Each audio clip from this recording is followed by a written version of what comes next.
The studio lights burned brightly against the polished glass table, reflecting the nervous energy that often filled primetime political debates. It was Thursday evening, and millions of Americans had tuned in to watch what was billed as a routine panel discussion on immigration policy. On one side of the stage sat Stephen Miller, former senior advisor to the White House, notorious for his hardline stances. His crisp navy suit and carefully knotted red tie conveyed confidence, but those who knew him well understood that beneath the composed exterior lurked a man who hated being challenged.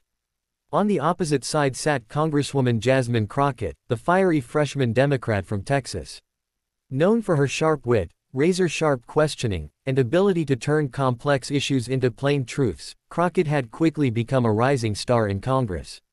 She leaned back in her chair, a calm smile playing on her lips, while Miller kept flipping through a stack of notes like a gambler studying his cards before the final bet. The moderator introduced the evening's topic. Tonight, we'll discuss recent revelations about internal policy memos regarding family separation at the border. With us, we have Stephen Miller, one of the architects of these policies, and Congresswoman Jasmine Crockett, a leading voice in opposition. Let's begin. Miller leaned forward, voice measured but condescending. America cannot survive without secure borders. Everything I recommended, every memo I ever drafted, was to protect the sovereignty of this country.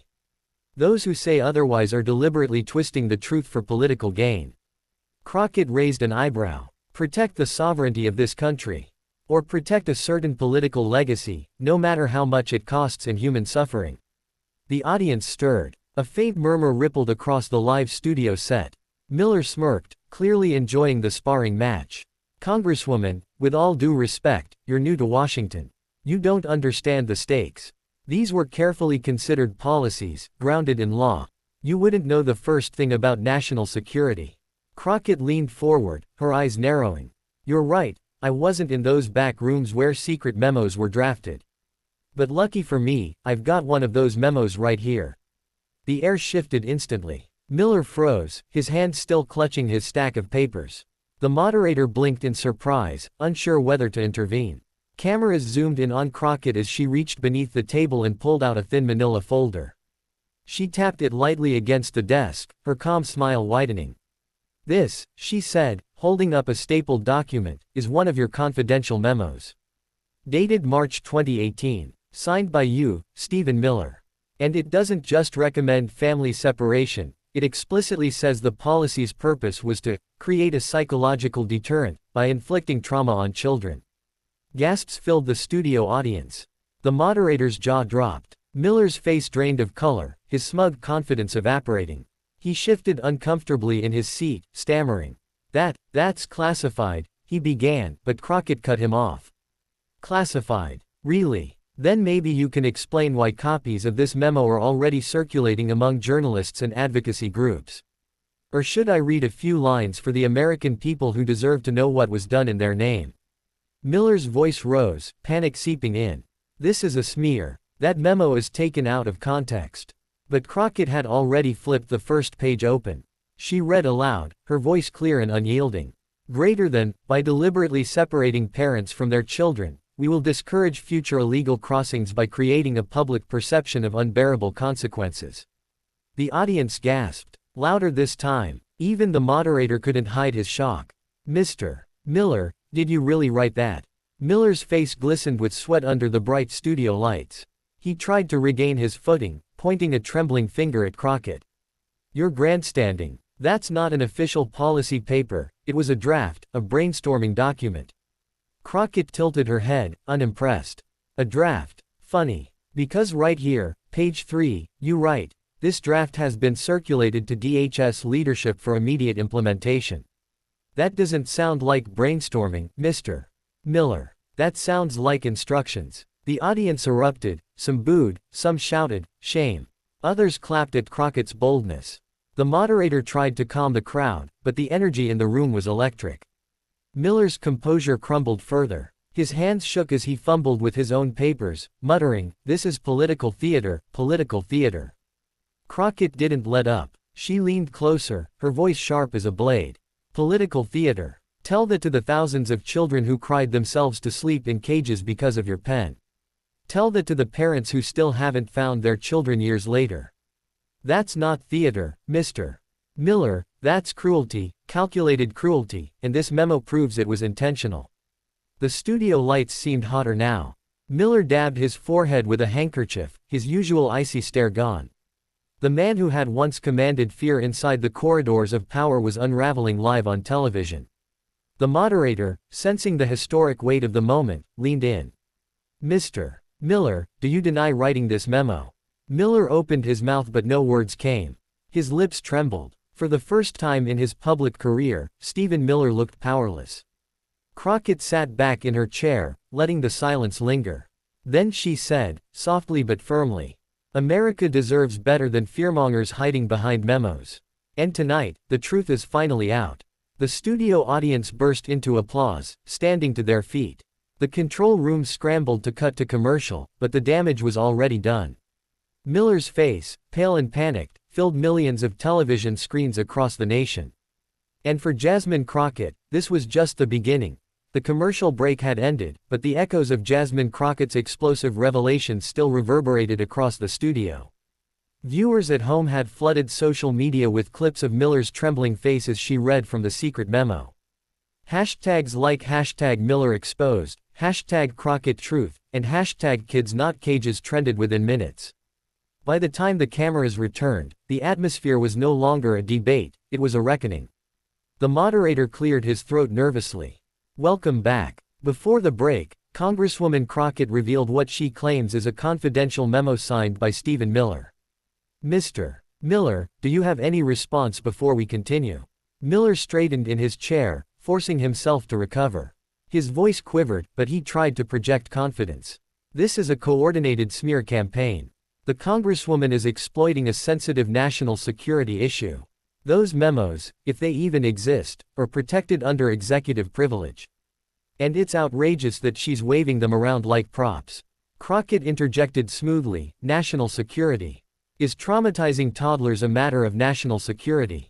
Or is it just political cruelty disguised as policy? The audience erupted again, some clapping, others booing.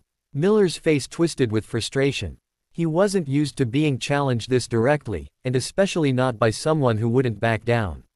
The moderator pressed, Congresswoman Crockett, how did you obtain this document? Crockett leaned forward, her eyes glinting. Let's just say, Mr. Miller isn't the only one who keeps receipts.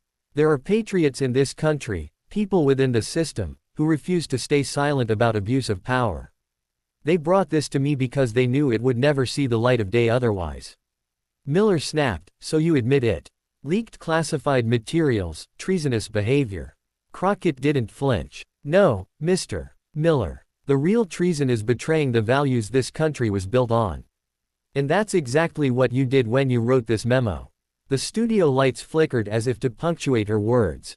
The producers backstage were scrambling, phone lines to the network's legal team lit up, sponsors demanded answers, and yet no one dared cut the broadcast.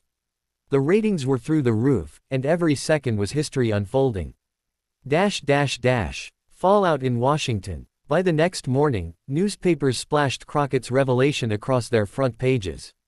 Miller memo leaked. Fear is policy, The Washington Post. Crockett drops bombshell on live TV, The New York Times. Children as deterrent. America reacts in outrage, USA Today. Cable networks replayed the clip endlessly, dissecting every pause, every bead of sweat on Miller's forehead. Political pundits marveled at Crockett's composure and condemned Miller's evasions. On Capitol Hill, the memo became the talk of the town.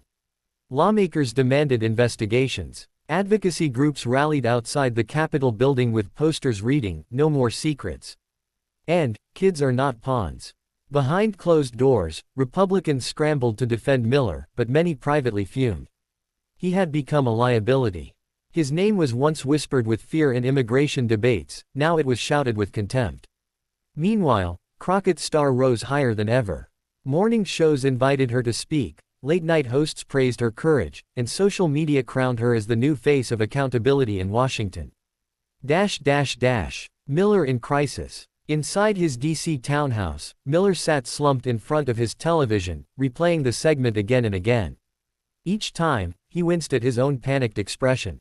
He had spent years cultivating an image of icy control, but Crockett had shattered it in under 10 minutes. His phone buzzed non-stop, angry texts from allies, panicked calls from old colleagues, even hate mail from strangers who somehow got his number.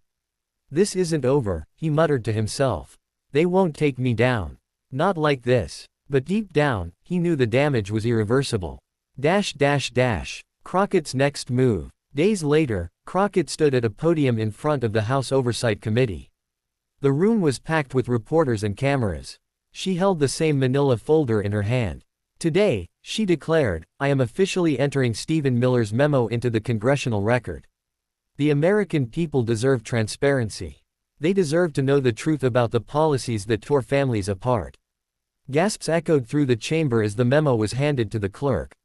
It was no longer a TV stunt, it was part of history. Republican lawmakers protested, some calling it a witch hunt, but the momentum was unstoppable. Investigations were launched, subpoenas were drafted, and Stephen Miller's name was forever tied to a policy of deliberate cruelty.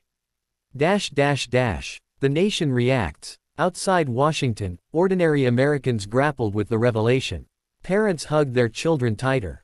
Activists renewed their push for immigration reform. Faith leaders condemned the memo from pulpits, calling it a betrayal of moral decency. Meanwhile, late-night comedians turned Miller into a punchline. Memes flooded the internet. One showed him sweating under the caption, "When the receipts come out." Another compared Crockett's folder to a superhero's weapon, calling it the Manila of Justice. A legacy of courage. Weeks later, during a town hall in Dallas, a young girl stood up and asked Crockett, "Congresswoman, weren't you scared when you read that memo on TV?" Crockett smiled softly. "Of course I was. But fear loses its power when the truth is on your side. And sometimes, standing up for what's right means standing up to the people who think they can never be held accountable." The room erupted in applause. In that moment, it was clear, Crockett hadn't just exposed a memo. She had exposed a system that thrived on secrecy and fear, and she had given people hope that it could be challenged. Epilogue. Stephen Miller retreated from the public eye, his influence diminished, his legacy forever scarred. He would try, in vain, to repair his reputation, but the image of him panicking on live television would never fade. Jasmine Crockett, on the other hand, emerged stronger than ever. Her bravery wasn't just a viral moment, it became a defining chapter in her career, a story that young leaders would point to as proof that truth can, indeed, topple fear. And it all began with a single folder, a secret memo, and a woman unafraid to read it aloud.